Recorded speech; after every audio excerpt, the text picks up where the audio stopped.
I'm standing here with what might look like a fossil, but it's actually part of the jaw of a blue whale. The museum has had this specimen for many, many years, and it's only gone on exhibit in about the last 10 years. I remember in Old Dinosaur Hall, there was a picture of a dinosaur next to a blue whale, and the dinosaur was dwarfed by it. The blue whale is the largest living animal that has ever been on the earth. It's kind of mind-boggling, and partly that's because we don't really see it. I mean, we see parts of it, we see photographs of it in the ocean, but it's hard to fathom the size. This partial jaw can be extrapolated to tell us that the whale that it came from was probably 77 feet long. Blue whales are called baleen whales, and that's because on the skull itself, they kind of look like, if you look at a broom, the individual pieces of a broom hanging down into the mouth. And there are series of these, and what happens is a whale sucks in a lot of water, and in the water are these very small invertebrates called krill.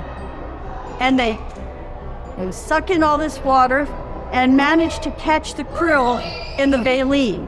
And then they push the water out and are left with their food. When you look at a blue whale, it's going to be rather similar to some other baleen whales in the fact that they seem to have like this really big lower jaw area that flows into the rest of the body. And on what you would call the throat, there are these grooves or kind of like pleats.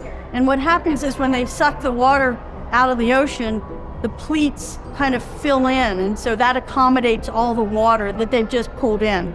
So in the wintertime, they spend their days feeding and eating as much as 1,000 pounds of krill a day.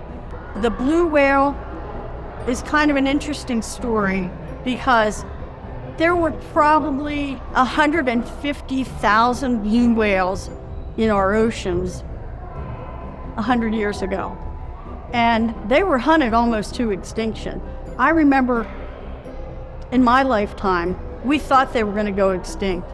International Whaling Commission outlawed killing whales, and at that point, the population was only 650 whales. Now just picture this.